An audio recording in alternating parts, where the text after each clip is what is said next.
dear students, welcome you all back to our social class. We have seen the poverty as a challenge chapter in the previous class, and in that we have seen the causes of poverty, and we have also seen about the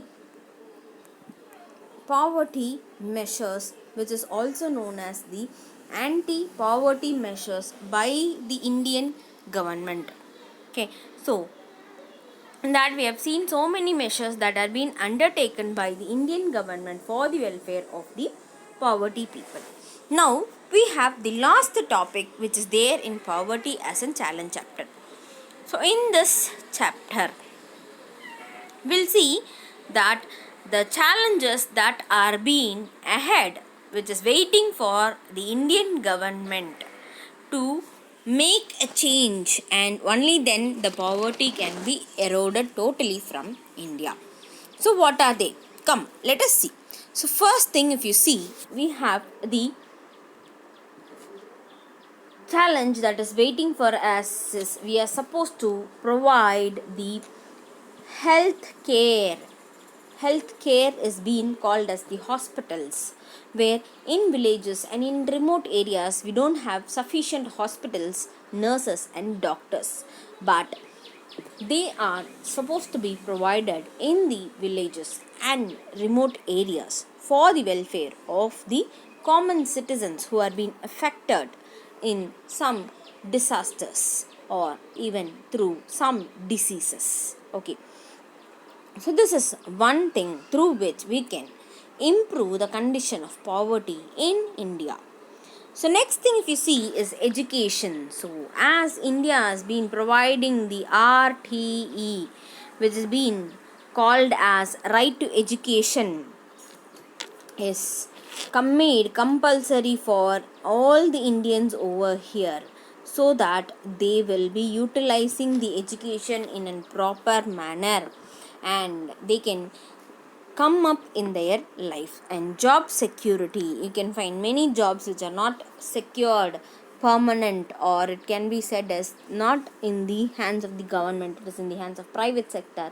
So that also leads to job insecurity, where government should concentrate on providing job security for everyone, and it should achieve, our government should try to achieve the gender equality between men and women. When there is an inequality which prevails, that should be totally eroded, and dignity for everyone, not only for the poor, dignity for everyone, particularly poorer, should be given, whereas this democracy remains as an democracy, otherwise it is not an democracy.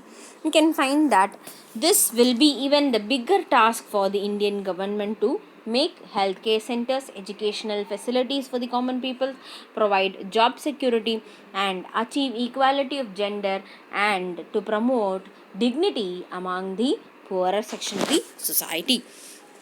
And next we have one more challenge which has been waiting for us, is that the progress, that poverty's reduction remains in India most complete one for the challenge that has been awaiting, because poverty should be totally eroded from India.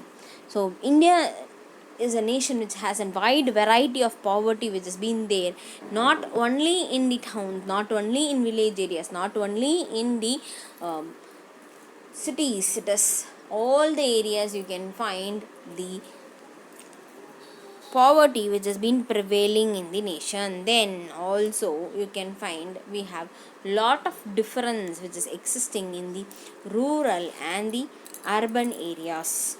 Then urban states, certain social and economical groups are also there, like we have the SCs, STs, OBCs, which comes under a caste-based discrimination, where they are supposed to be provided with reservation of seats.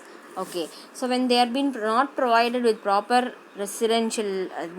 proper reservation of seats, you cannot find them having an improvement in their lives.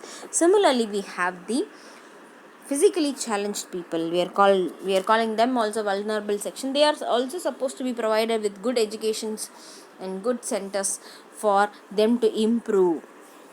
Okay, then we have the poverty reduction, which is being expected more in better, like they want and more betterment which has to happen for the next 10 to 15 years, because India is developing. Yes, so only possibility through which we can have the growth that can happen is, first thing is the high economical growth should be there, and increase in the stress on the universal elementary education, that is the RTE, compulsory education. Based on that context, everyone should be educated.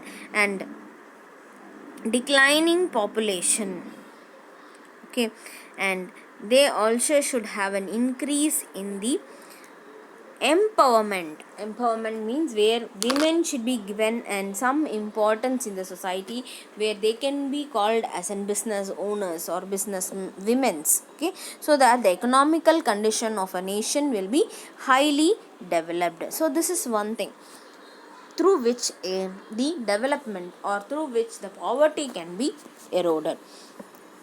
So, I want to give you a small quoting which has been given by Nelson Mandela. He says that poverty is not an accident. It is like slavery and apartheid. Slavery means, slavery system which has been existing in India. Like they should be in bonded laborer. Okay, apartheid system is where it is there in Africa, where they have the color wise the discrimination, like whites and blacks. So they call that as apartheid system. So these things are like man created. Similarly, poverty is also created by man only. It can be removed with the actions of the human itself. So we have the potential, we have the capacity to remove the poverty in India. So this is what is about today's class, my dear students. With this the chapter is over, and also we have completed the ninth portion. So I want you to concentrate and study. Okay, my dear students.